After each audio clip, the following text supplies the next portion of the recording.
aquele esmalte, né? Hoje tem muito disso, das artistas usarem uma cor de esmalte e aí explodir a venda. Então, assim, a empresa precisa deixar um estoque de segurança. Se houver uma explosão, ela não vai deixar de atender seu cliente. Ela tem o produto ali disponível na hora que o cliente for for em busca desse produto, tá?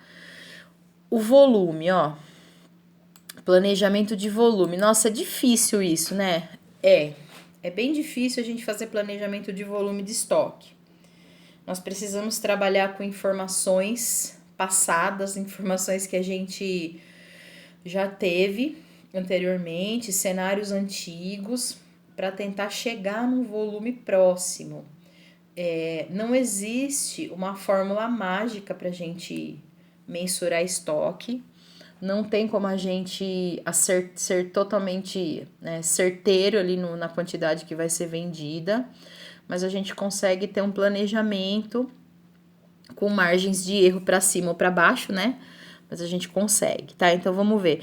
No capítulo 1, no capítulo 1 não, no módulo 1 com o Rodrigo, vocês devem ter visto os orçamentos, né? Como é que a gente faz os orçamentos de produção. Eu não lembro se foi nesse curso de vocês ou se é no curso de comércio que tem os orçamentos, né?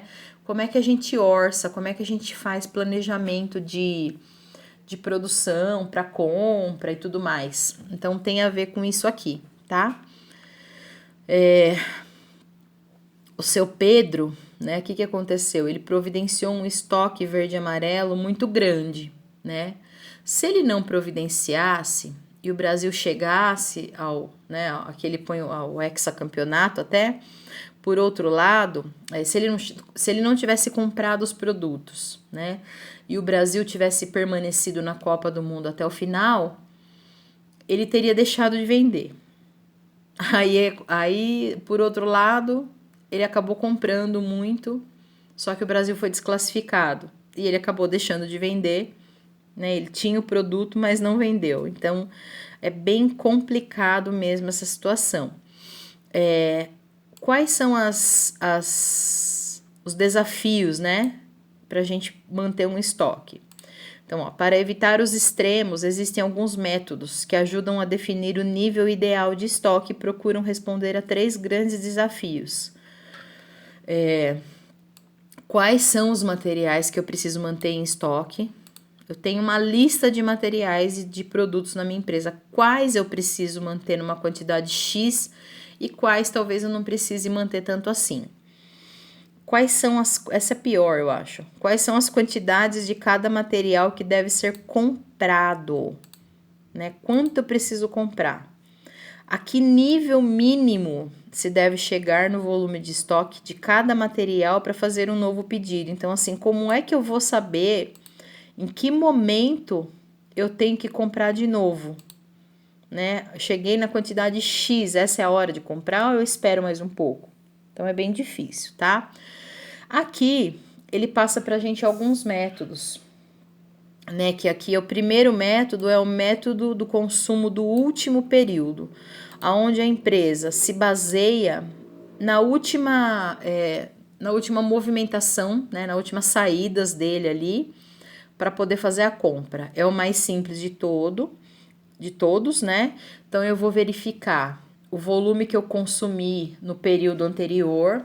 As empresas têm alguns métodos de trabalhar, pode ser mensal, pode ser trimestral, pode ser semestral, até anual, dependendo da empresa, tá? E do ramo de atividade.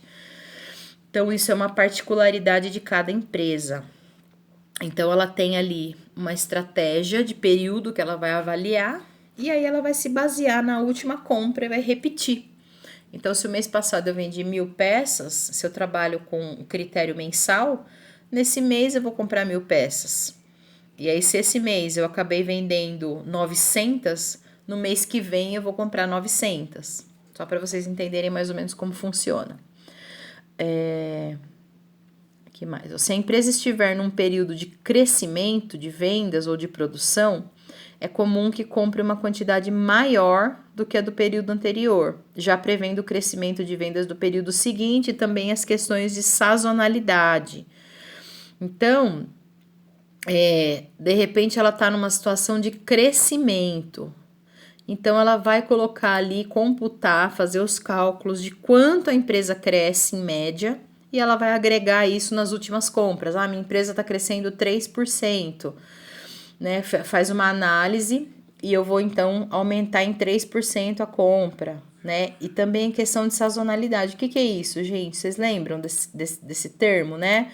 A sazonalidade são aqueles períodos onde existe uma tendência àquele produto ser vendido em maiores quantidades. Então, por exemplo, sorvete. Sorvete, ele vende mais nas estações quentes e vende menos no inverno. Então, agora começou esse friozinho. Agora a busca aumenta por caldos, por exemplo, sopas. Então, as pessoas procuram alimentos mais quentes no inverno e alimentos mais gelados no verão.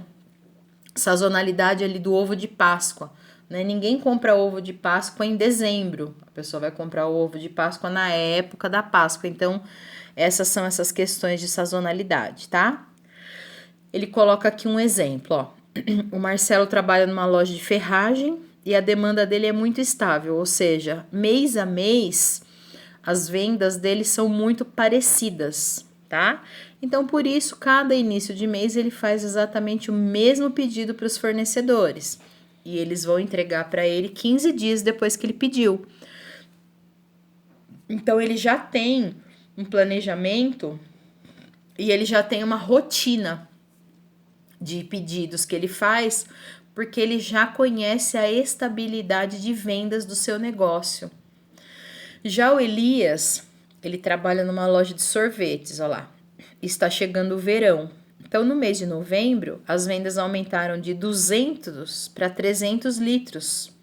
Então, ele teve um aumento de 50%. Para dezembro, ele vai encomendar 450. Por quê? Como vai aumentando o calor também, começa os períodos, né, acredito eu também, férias, coisa assim, ele supõe aqui que já vai ter um aumento maior ainda nas vendas nesse produto. E que eles vão vender proporcionalmente mais sorvetes, né? Acompanhando esse crescimento aí que ele colocou de 50% até o final do verão, tá? Aqui a sazonalidade, a gente tá falando, ó, né, de alguns produtos, é o efeito de aumento de vendas de um produto ou serviço numa época, devido à época do ano. Falei a respeito do sorvete, aqui ó, cerveja, refrigerante, sorvete aumenta no verão, pacotes turísticos aumentam em julho e janeiro, casacos no inverno, tá? Então a empresa precisa se programar caso ela fabrique ou venda algum produto sazonal. O outro método é o método da média móvel. É um método onde eu utilizo. Eu vou fazer uma média. Todo mundo aqui já calculou média algum dia na vida, nem que seja uma média de nota de prova. Então, como a empresa, ela tem aqui é bastante parecido com o método de consumo do último período, porém, ele vai usar os últimos períodos, não apenas um. Então, por exemplo, se eu estou trabalhando com o método da média móvel, eu posso avaliar o semestre. Por exemplo, ó, na empresa onde eu trabalhei, a gente tinha um aumento considerável nas vendas, em torno de 10 a 15% no segundo semestre do ano. Então, quando a gente ia fazer previsão de estoque, a gente se baseava nas médias, fazíamos média. Primeiro semestre de 2020, eu me basearia nas vendas do primeiro semestre de 2019, considerando um aumento de vendas, conforme um estudo que a gente fazia com o departamento comercial. Agora, no segundo semestre, a gente se baseava no segundo semestre do ano anterior, também com, né, uma meta de crescimento de vendas de algum tanto ali por cento que a gente fazia um estudo. Então, a média é simplesmente a soma dos meses. E aí eu ia até pôr numa lousinha isso aqui, mas eu não sei se há necessidade, porque é bem simples. É você somar os meses. Todo mundo já ouviu falar de média, né? Depois, se vocês quiserem, eu posso até filmar uma lousinha disso e jogar no YouTube para vocês. Então, eu faço a média dos últimos meses.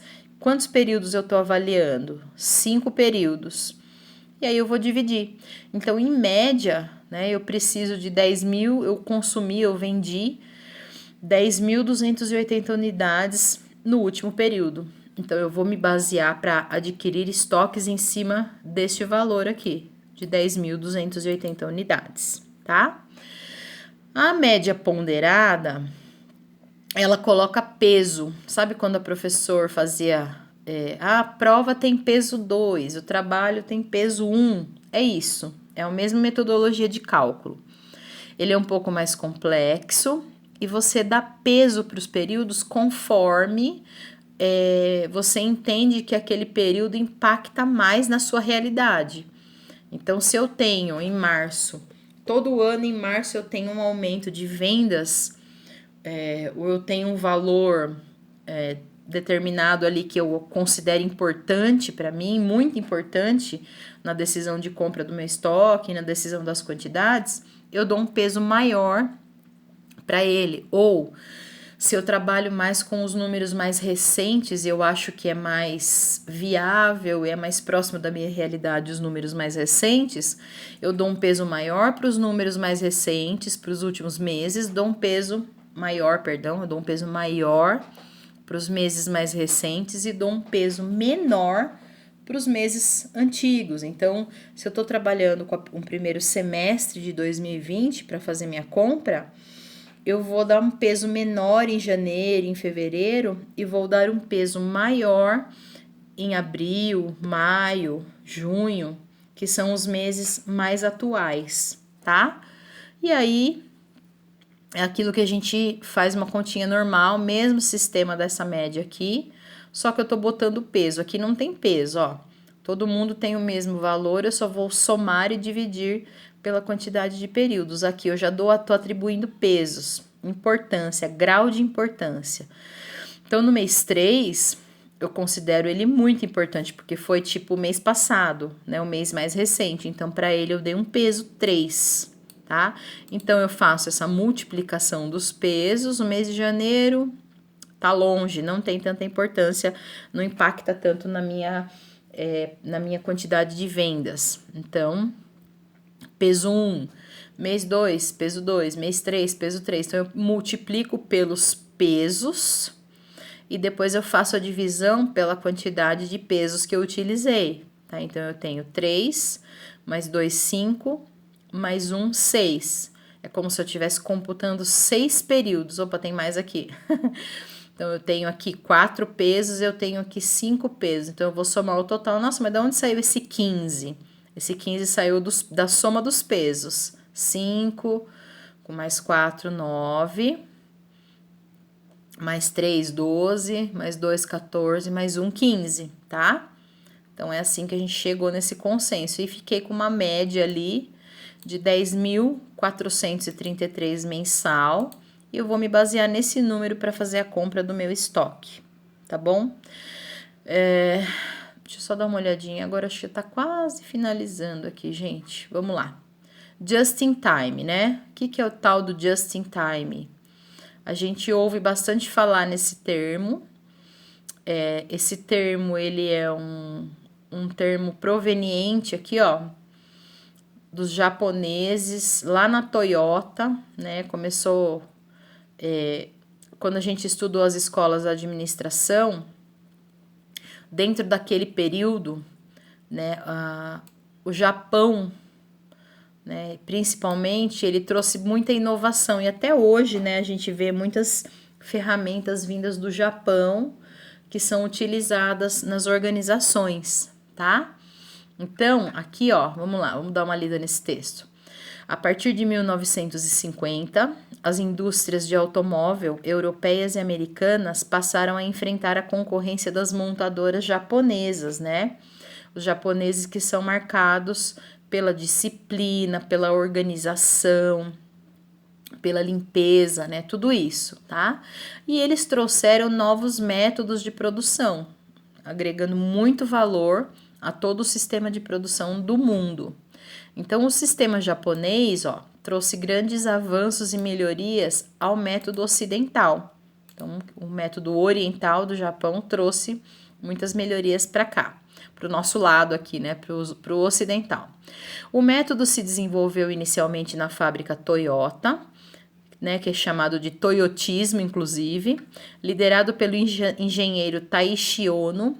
Por isso fala-se até hoje no sistema Toyota de produção, ou, como eu falei anteriormente, toyotismo, para referir-se às técnicas desenvolvidas nessa época.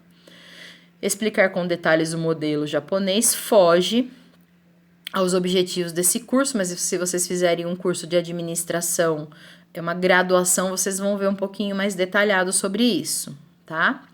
Mas olha só que interessante, vale destacar que nesse modelo os estoques são reduzidos a quase zero. Por quê? Porque lá no Japão não há muito espaço para estoque, né? O território deles não é um território grande. Aqui no Brasil a gente tem um território muito grande, né? Com muito espaço territorial. Lá não, então eles tinham que trabalhar com quantidades pequenas, porque tiveram que se adequar a essa realidade, né? Eles não têm espaço lá para armazenagem e eles se adequaram,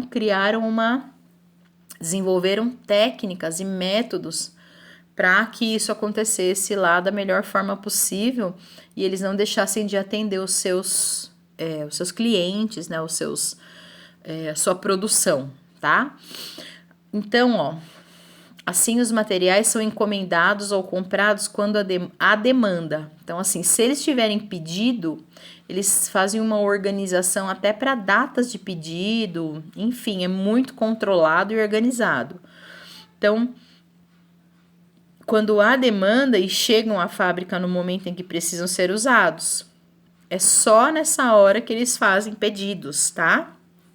Ou seja, é o famoso just in time, né, que significa na hora exata. Eu tenho meu estoque aqui, que horas? Quando chega meu estoque?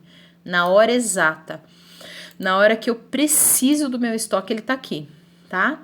Esse modelo também é importante porque ele reduz a área de armazenagem e isso particularmente valorizado no Japão. Eu já falei, né, a respeito disso. Ele é muito pequeno, tá? 23 vezes menor do que o Brasil.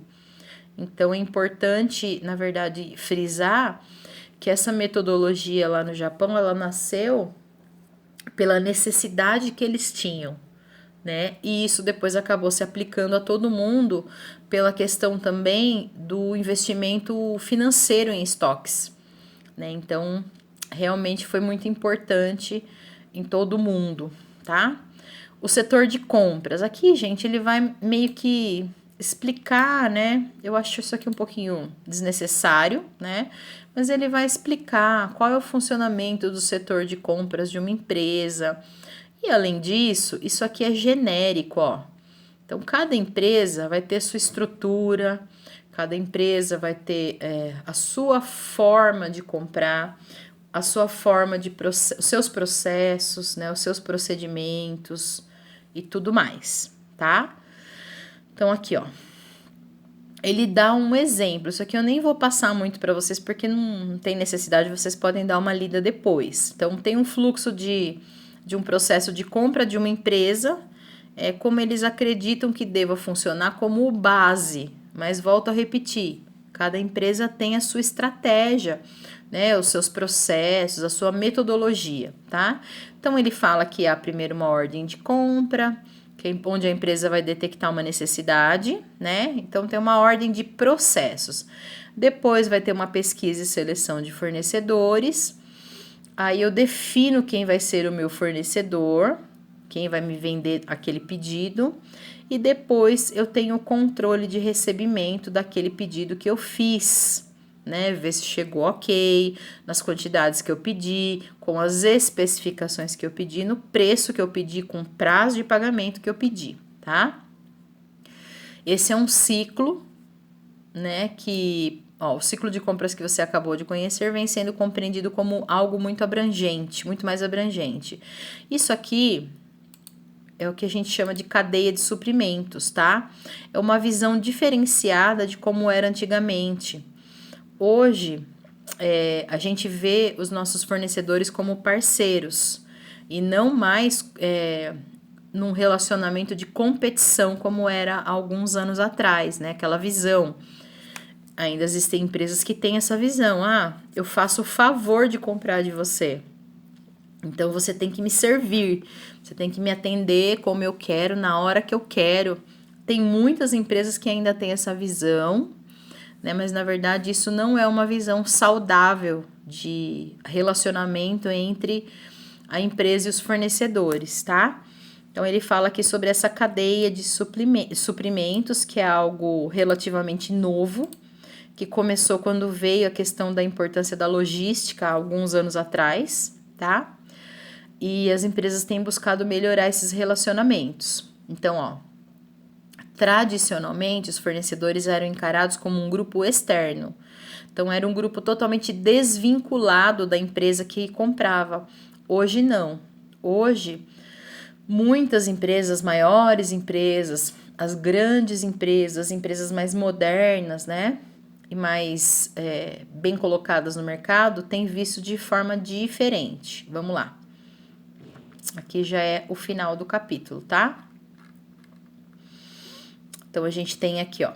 Atualmente, como é que é visto a questão da cadeia de suprimentos? Como é que é visto o relacionamento entre o cliente e o fornecedor? Entre o comprador e o fornecedor, né? Atualmente, a organização tende a funcionar como um sistema aberto, no qual todos atuam em parceria com um objetivo final, oferecer qualidade e valor ao cliente final. Então, é uma equipe aonde todos estão trabalhando em prol do mesmo objetivo, né? Eu quero atender bem meu cliente, eu quero que o meu cliente tenha um produto excelente e todas as etapas, né, desse processo trabalham não na contramão, mas sim na mesma mão, né, para chegar no mesmo destino, tá? Ele fala aqui a respeito de uma partida de futebol, né? Não dá para ter só craques numa partida de futebol. A gente precisa que todo o time esteja unido, cada um fazendo e cumprindo seu objetivo e todos trabalhando para vencer. Precisa ter um bom técnico, precisa ter um bom médico para avaliar os jogadores, enfim, né? É uma equipe inteira trabalhando em busca da vitória, tá? Na cadeia de suprimentos, acontece a mesma coisa. O que seria essa gestão da cadeia de suprimentos? Olha lá. É o processo, deixa eu grifar aqui para vocês. Olha lá, é o processo global que envolve toda a linha de produção. Então, envolve o produtor, né, aquele que produz, né, o meu material, envolve o distribuidor, aquele que faz a entrega do material, envolve o cliente, que é quem recebe, e envolve o fornecedor. Então, toda a cadeia, por isso que chama cadeia, né, de suprimentos. Todos que suprem alguma necessidade do consumidor final estão envolvidos nessa cadeia, tá? Cada um desempenhando um importante papel, como os jogadores lá do time, o técnico, o médico, e também a torcida. E todo mundo agindo e compartilhando informações com o único objetivo de ser mais eficiente e eficaz. Isso não era assim e ainda não é para algumas empresas, e aqui tem um quadro para vocês entenderem um pouquinho melhor, tá? Então, como é que é hoje? Hoje é chamado de eu não sei falar direito essa palavra, supply chain management, administração da cadeia de produção, da cadeia de abastecimento, tá? Aí aqui, ontem, como é que era? As empresas estabeleciam relações de curto prazo, não tinha uma fidelidade com os fornecedores. Cada hora eu comprava de um, dependendo do que ele tinha de melhor para me oferecer. Então, eu não tinha um relacionamento com o meu fornecedor. Hoje, não. Hoje, as empresas estabelecem relações de longo prazo e trabalham de forma integrada, né? Então, por exemplo, numa empresa de cosméticos, eu tenho um fornecedor porque além dele me vender o produto, ele também me fornece fórmulas gratuitas, sem cobrar nada por isso, de produtos, caso eu queira fazer algum lançamento. Então eu falo para ele, olha, eu quero fazer um lançamento de um hidratante de mãos. Ele vai lá, envia um representante, esse representante me apresenta uma fórmula, ele vai me levar ali o produto para eu manejar esse produto, ele vai me levar um creme pronto para eu usar, para eu provar. Então ele me fornece algo mais, além do que simplesmente vender o produto e tchau, tá? Ontem, as empresas faziam pedidos isolados ao fornecedor que não tinha uma visão global do objetivo delas, né? Então, a empresa, eu comprava ali uma glicerina, mas ele não sabia onde eu ia usar essa glicerina. Ele não conseguia me ajudar a melhorar o meu produto. Hoje não, ó. Hoje, o fornecedor e a empresa trabalham juntos, desenvolvendo projetos, tá? Que é o exemplo que eu dei aqui da fórmula. Com foco em quem? No cliente final. Ontem, a empresa fazia negociação com o objetivo de estimular a competição entre fornecedores e reduzir o máximo as margens de lucro. Então, era aquela competição realmente, né? Você pechinchava, tentando tirar proveito do fornecedor e se ele perdesse, problema dele, né? Hoje não. Hoje é aquela relação ganha-ganha, tá? Que tem... a gente vê isso tem um livro que chama Os 7 Hábitos das Pessoas Eficazes. Lá ele estabelece algumas relações, ganha-ganha, perde-ganha, ganha-perde, perde-perde. E essas negociações na cadeia de abastecimento, elas são as relações ganha-ganha, tá? Os dois lados saem ganhando. A negociação tem como objetivo trazer benefícios para os dois lados, uma vez que é interesse da empresa ter fornecedores de qualidade e que trabalhem como parceiros, tá? Agora aqui a gente já entraria para as atividades, nós não vamos fazer isso agora. Deixa eu ver se eu consigo, eu vou fazer um teste. Primeiro eu vou abrir aqui para vocês interromper, voltando, para ver se alguém quer falar alguma coisa, alguém quer compartilhar algum exemplo. Aqui, ó. Mas o just in time tem que ser levado em consideração também os meios de transporte, não é? Igual foi quando os caminhoneiros entrou em greve, muitas empresas pararam de produzir por falta de material. Sim, isso mesmo, Cauana. Tem algumas circunstâncias onde a gente tem realmente dificuldade em obter o material, né? Então, esse just in time aí, ele precisa ser feito com bastante cautela. A empresa tem que ter bastante previsibilidade em relação ao seu fornecedor.